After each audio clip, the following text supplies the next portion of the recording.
Et là, je fais, tu fermes ta gueule, quoi. Tu lui dis pas, il n'y a pas de souci ou quoi que ce soit. T'as Dolphin en face de toi. Tu fais, non, c'est bon.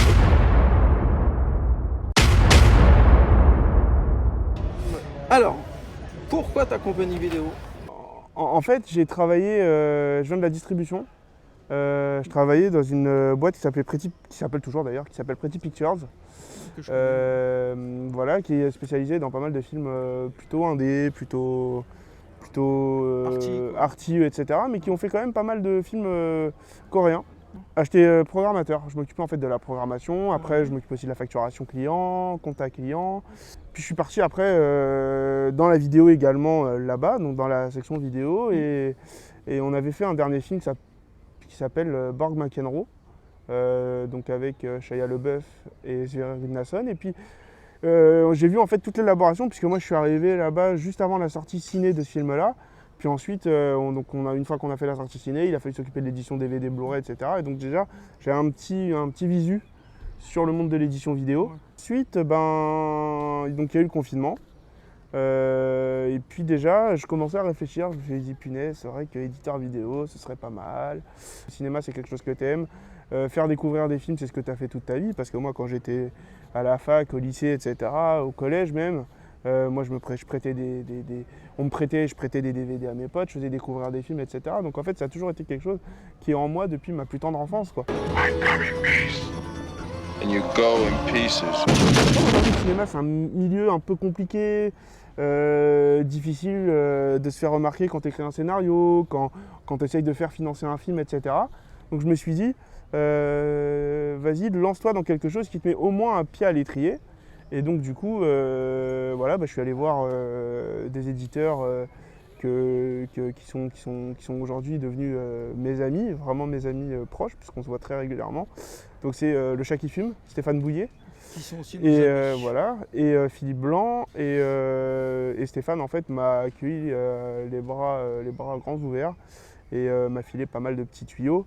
M'a beaucoup conseillé sur la technique et voilà. Mais ouais, non, l'idée d'MDC, c'était vraiment en fait surtout une envie vraiment de faire quelque chose de ma vie déjà, parce que ça c'est compliqué hein, quand tu arrives à 30 ans et que tu te dis que finalement qu'est-ce que je vais faire? Voilà, qu'est-ce que je vais faire, et puis qu'est-ce que je vais faire dans quelque chose que j'aime. Oui. Parce que quand tu te lèves et que tu travailles toujours pour un patron, etc. Enfin, c'est pas le fait de travailler pour un patron qui m'a dérangé, c'est le fait de dire c'est pas ça que je veux faire de ma vie. Donc tu te construis, tu trouves des idées et voilà. Et puis après, tu vas voir des banques, tu demandes un prêt parce qu'il faut acheter des droits, parce que, enfin voilà, donc ça coûte de l'argent tout ça.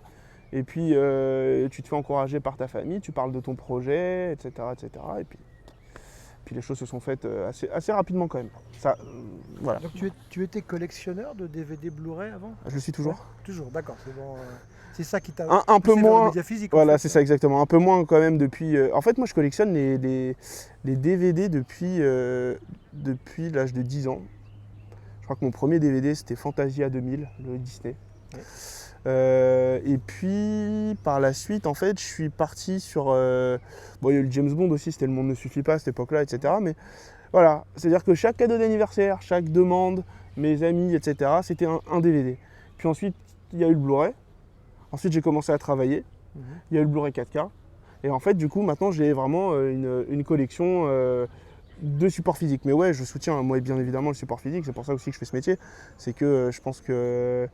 Il y a une véritable passion, je pense, pour l'objet, pour le packaging, pour le support, les bonus, etc. qu'aujourd'hui tu ne peux pas retrouver sur Internet ou sur une plateforme. Voilà, quoi. Tu as le film, ce qui en plus, le bitrate n'est pas le même sur Internet, enfin sur une plateforme comme, je sais pas, je cite Netflix, Amazon Prime et Disney+, par exemple. Le bitrate, même si c'est en 4K, etc., tu n'auras jamais le même bitrate qu'un support physique où le bitrate est quand même poussé, je dirais pas au max, mais dans la meilleure de la qualité et des conditions possible pour le visionnage d'un film, quoi.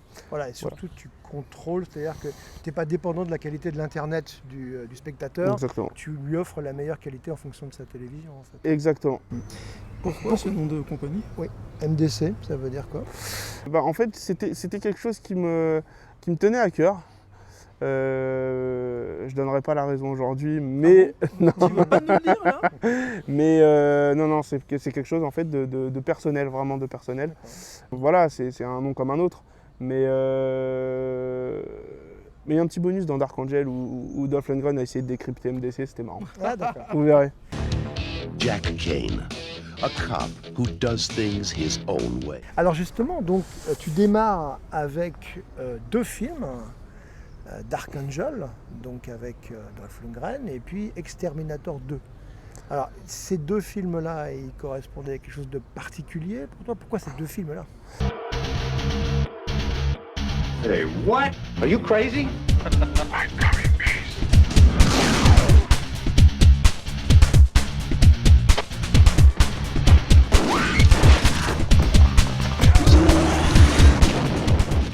Alors, Dark Angel parce que moi je voulais absolument... En fait, pour répondre déjà un petit peu à votre précédente question et également du coup à celle-ci,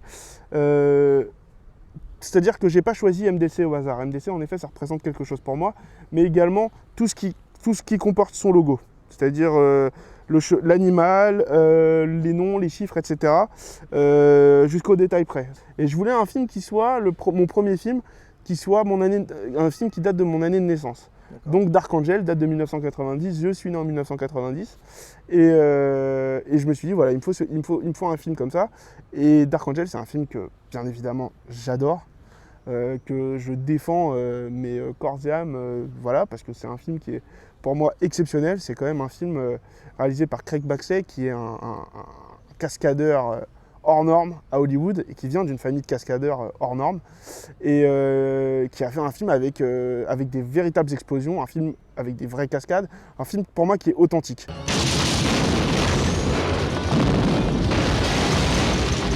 I've had a bad day.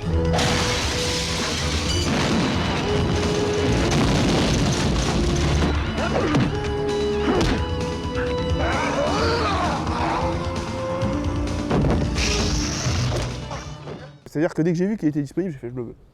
Ouais. Et je me suis placé dessus très rapidement et j'ai dit je veux ce film, je veux le sortir. Un des derniers finalement où il n'y a pas eu d'effets spéciaux numériques. Non, il n'y avait pas de Pour CGI ces choses-là, encore. voilà, Non, il n'y avait pas de CGI. Ça marque un peu la fin d'une époque, 1990. C'est ça. Et Dolph Lundgren?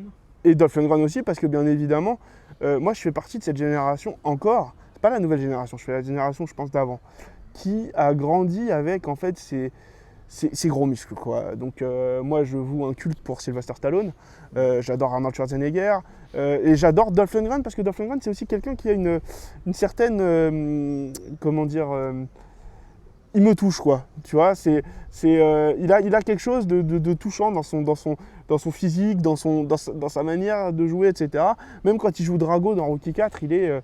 Enfin, moi, je sais pas, il y a un truc, tu vois, il y a quelque chose que j'aime chez ce mec-là. Et c'est vrai que dès que j'ai vu le film disponible, je fais non, mais attends, mais il y a Dolph, etc. Donc, je vais le faire. Sans penser au fait qu'un jour, j'allais pouvoir le rencontrer pour faire une interview.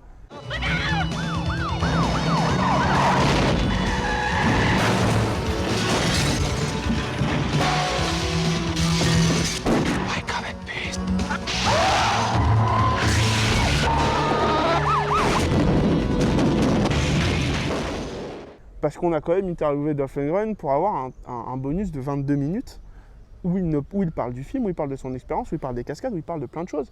Et c'est pour moi, enfin voilà, quand je l'ai vu arriver, on était en Angleterre, on était à Londres pour aller le voir. Je le vois arriver, je vois un mètre, il est immense. Je le vois, il fait yo, comme ça, je fais sorry, il me fait sorry for late. Je fais oh waouh, et là je fais tu fermes ta gueule, quoi. Tu lui dis pas, il n'y a pas de souci ou quoi que ce soit. T'as Dolph Lundgren en face de toi. Tu fais non, c'est bon, ok. Tu t'installes, etc. Et puis bon, t'as forcément un petit côté fanboy aussi, parce que voilà, où à chaque fois qu'il part, tu fais comme ça, et tu brûles, quoi. Tu brûles.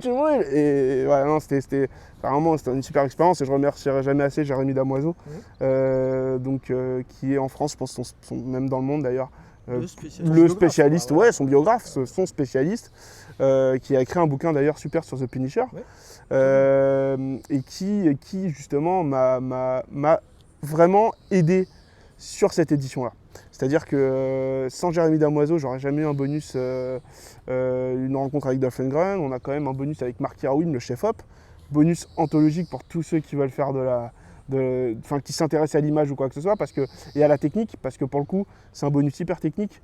Mais qu'est-ce que c'est passionnant. Enfin, moi, c'est pas moi qui l'ai fait ce bonus-là, du coup, c'est Damoiseau, mais quand je l'ai vu, je fais non, mais c'est génial, quoi. Enfin, vraiment, des fois, tu te trouves avec un chef opérateur, c'est rare dans des bonus. Toi, tu ne le trouves pas tout le temps. Chez les Américains, ils le font, mais en France, je trouve que c'est quand même assez rare. Et là, vraiment, on a eu un super bon bonus. On a Mathias Hughes aussi, qui n'a jamais été interviewé sur aucune édition vidéo, alors que c'est quand même le grand méchant du film. Donc, voilà, non, franchement, on a une super belle édition. On a Hélène Méric aussi qui est venue nous faire un. Ah oui, une grande fan de alors elle, ouais, voilà. C'est-à-dire que quand on l'avait, Hélène, c'était un gros bras. Ouais, non, mais c'est pas ça. Elle avait quelque chose, c'est-à-dire que vous verrez dans le bonus, elle est fascinée encore aujourd'hui par Dolph et la manière dont elle en parle, etc. Ouais. C'était gigantesque. Enfin voilà, ouais. C'est-à-dire que moi, je suis vraiment en admiration devant tous ces gens-là. Parce que Starfix, je les ai connus, je les ai lus quand même quand j'étais petit. J'avais entre 10 et 12 ans, je sais pas, non, peut-être pas 10 ans. Mais ouais, 12, 13 ans. Et je disais, je connaissais ces noms-là. Christophe Lemaire, Christophe Gans, Boukrieff, etc. etc. Et tu t'y retrouverais. En fait, je me suis retrouvé parce que quand tu écoutes ces gens-là parler, tu n'écoutes que la passion. Et aujourd'hui, je trouve que c'est quand même un peu plus difficile de transmettre et d'écouter en fait une passion dans les nouvelles générations. Donc en fait, moi je suis nostalgique d'une génération bizarrement que je n'ai pas connue. Donc là, finalement, c'est un de tes films cultes que tu sors. Ouais. Donc il sort quand alors ? Alors ça sort en juin. On n'a pas encore de date. Ça sort en juin, entre le 1er et le 30. Mais voilà, ça sortira en juin, puisque là, ça y est, les disques sont enfin partis en pressage. Il y a eu énormément de vérifications. J'ai dû mettre peut-être 3 mois, ce qui est énorme, sur tous les sous-titres de Dark Angel et d'Exterminator 2, parce que non seulement il a fallu traduire les bonus, mais Exterminator 2 n'a jamais été sous-titré en France. Donc il a fallu créer la piste de sous-titres. C'est moi qui m'en suis chargé, du coup, et c'est énormément de boulot parce que le tout n'est pas que de traduire, le tout est de caler, il faut adapter, il faut que ça passe quoi. New York City. Robert Ginty cleaned up the streets in Exterminator 1, and the city has been quiet until now.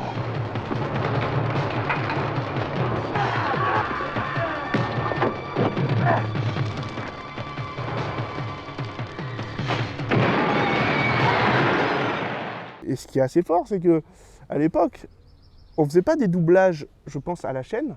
Et le doublage VF d'Exterminator 2 et même de Dark Angel racontent la même histoire, mais sont totalement différents de la version originale. Ça veut dire que du coup, pour moi, exactement, c'est une véritable adaptation. Quand tu vois le film en version française et quand tu vois le film en version originale, elles te racontent la même histoire, mais différemment. Et la VF d'Exterminator 2, c'est un petit bijou. Et du coup, pour répondre à ta question sur Exterminator 2, pourquoi celui-là ? Parce qu'en fait, il était dans le même catalogue que Dark Angel, c'est des films de la MGM. Et quand je l'ai vu, je fais... c'est vrai que le 2 est quand même... Moi, j'ai toujours préféré le 2 au premier. Beaucoup sont comme ça pour ce film. Ah ouais, je préfère largement le 2. Le problème du premier, c'est que il se veut bis, mais je trouve qu'il ne l'est pas assez. Alors que le deuxième, il est totalement bis, c'est totalement assumé. Et puis bon, le premier, moi je suis pas fan de ces 3 histoires qui sont pas très liées, enfin je sais pas, qui se rejoignent à un point groupé. Voilà, moi j'aime beaucoup le début avec la tête coupée, mais après c'est vrai que je suis pas. Alors que le deuxième, dès le début, pourtant c'est un film qui a connu des problèmes quand on voit justement ce que dit le maire et dans le bonus qu'il a fait pour le Blu-ray. Et le scénariste aussi qui nous a fait un bonus, etc. C'est un film, c'était pas tout rose quoi, hein. Il a eu beaucoup de soucis, beaucoup de reshoot aussi, enfin c'est voilà, et quand même je trouve que le film il a un charme mais monstrueux aujourd'hui quoi.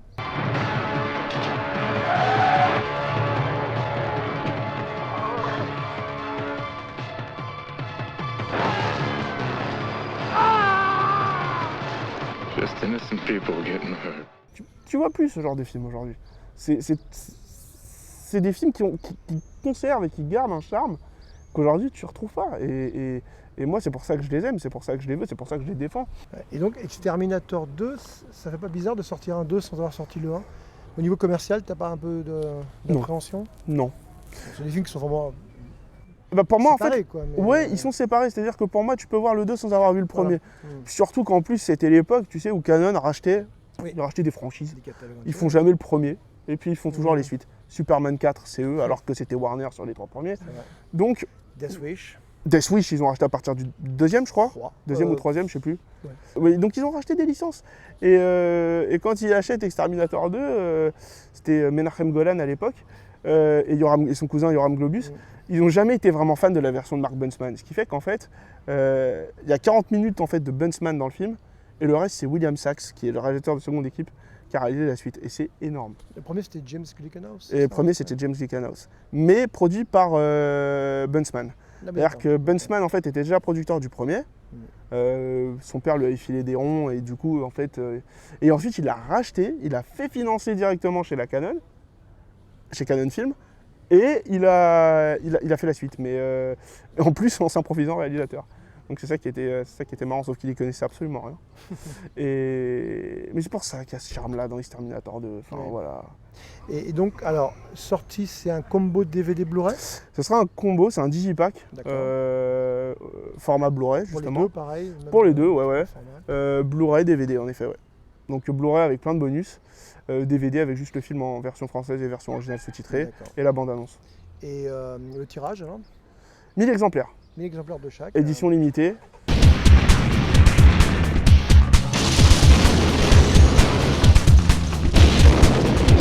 There is something else I want to do.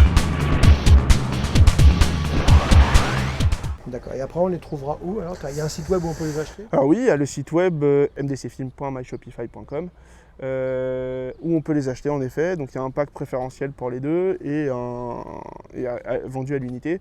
Et puis ils seront vendus à la sortie dans des boutiques spécialisées. Je pense à Metaluna. voilà, mon ami Bruno de chez Metaluna. Je pense à Gibert aussi, qui va en avoir quelques-uns. L'avenir. D'autres films après ou... Ah bah on espère.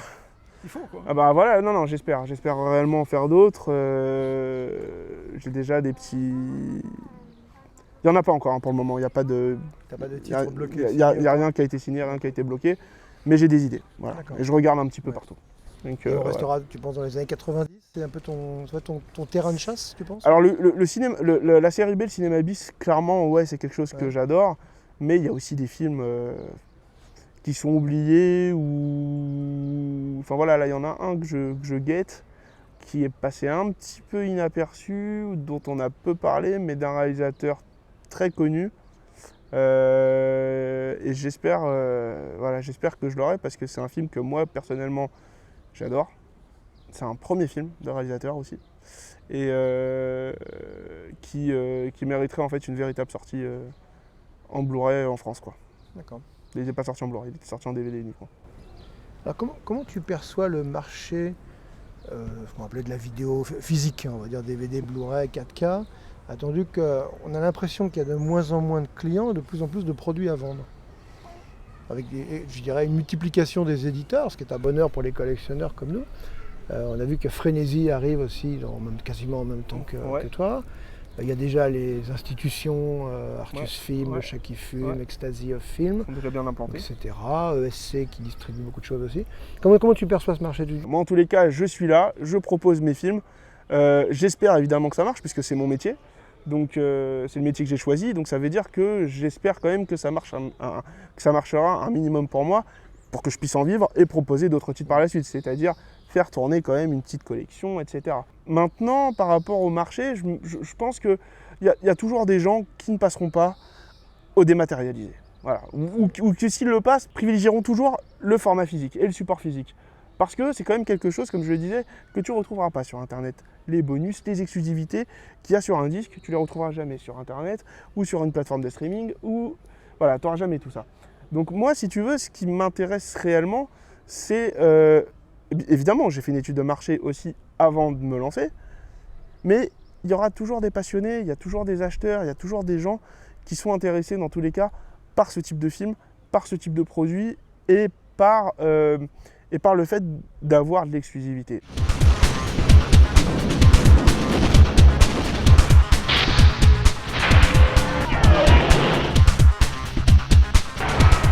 Moi, quand j'ai un film, en tant que collectionneur, quand j'ai un film, qu'est-ce que je suis fier de, parfois juste de le regarder dans la collection, de le sortir, de vérifier juste son état, la liste, enfin voilà, de regarder, etc. Et de le ranger. Voilà, je pense que ça, il y a aussi un côté Pièce de collection. pièce de collection, Je l'ai, exactement. je l'ai. Et je l'ai, j'ai le film. Je ne l'ai pas sur un disque dur, je ne l'ai pas sur une plateforme qui peut disparaître dans 3 mois. Voilà, j'ai mon support, je le mets quand je veux. Voilà, je pense qu'il y a aussi ça. Il y a aussi ça que moi je veux garder. Je suis un enfant de la VHS. J'ai grandi avec la VHS jusqu'à mes 10-11 ans. Et puis après je suis passé au DVD, etc. Donc forcément, quand tu as tout ça, tu as envie la pérennité, quoi. Tu as envie que ça continue. Tu as envie de faire... Donc voilà, pour le moment, j'ai pas du HD. J'espère un jour pouvoir en proposer. Tes masters, ils sont 4K sur les 2 films? Non. C'est des masters 2K? Non, c'est les masters D'accord. HD Donc on fournis aura le top, fournis par les studios. D'accord. Ce qui veut dire que... C'est ce qu'il y a de mieux aujourd'hui au monde, quand même. Alors, Pour pour... ces films-là. ouais. D'accord. C'est-à-dire que sauf s'il y a un nouveau master 4K qui se prépare, Ouais. Aujourd'hui, c'est ce qu'il y a de mieux, d'accord. Dark Angel, en fait, c'est surtout le master fourni par l'ayant droit, donc c'était MGM, qui est dans son format original respecté, c'est-à-dire en 1.85, qui n'est jamais sorti ailleurs. C'est-à-dire que tous les éditeurs, que ce soit les Américains, les Allemands, ils l'ont mis en 1.77, ils ont enlevé les 2 petites bandes noires légères, etc. Et du coup, tu as une légère perte d'image que tu n'as pas sur mon édition à moi. Il y a eu également énormément de dégrainage sur les éditions étrangères. Moi, j'ai vraiment récupéré le master qu'on m'a envoyé, c'est exactement le même. C'est-à-dire, moi j'ai gardé le grain, j'ai gardé en fait l'authenticité du produit, parce que moi je supporte pas tout ce qui est DNR, lissage, etc. Enfin, le film il a 30 ans. Bah ouais, c'est ça. Que le master soit bon, que l'image soit restaurée, ça c'est une chose. Mais qu'on fasse pas un lissage, t'as l'impression que les acteurs on dirait des poupées de cire. Moi ça m'intéresse pas ça. Moi je pense que quand le grain fait partie de la peloche, donc c'est un truc à garder. Marrant, hein. Mais là en plus ce qui est marrant c'est que sur nos éditions, on propose le film en VHS Vision. Ah, super. C'est-à-dire que on a... Comme le chat l'a fait, il me semble. Il l'avait fait, ouais, sur, je crois que Maniac et quelques-uns de Le Venin de la Peur peut-être, ouais, quelques-uns de leurs films. Et en fait, on a récupéré ça et je me suis dit, mais en fait, moi je trouve, c'est un gadget. Je sais pas si les gens le verront en entier, parce que moi personnellement, je ne pense pas. Mais quoique si, du coup, je l'ai fait pour les vérifier. Donc si. Mais c'est sympa de revoir un film en mode VHS. Tu vois que l'image est sombre, elle est complètement saturée ou désaturée. Enfin, aujourd'hui, quand tu es habitué à de la HD ou 4K, t'as pas l'habitude de voir ces images-là. Donc forcément, en fait, ton cerveau a un temps d'adaptation. Et puis c'est en 4/3 aussi, parce qu'à l'époque les téléviseurs étaient en 4/3. Donc ouais, non, c'était assez marrant en tous les cas l'expérience. Et puis là du coup, on pouvait pas avoir de Master 4K, donc pas de Dolby Vision. Donc j'ai dit allez, on va proposer le VHS Vision. C'est ce qu'on a fait. À bientôt pour une nouvelle interview. Merci beaucoup en tous les cas. Merci à vous. Merci, c'était un plaisir. Merci.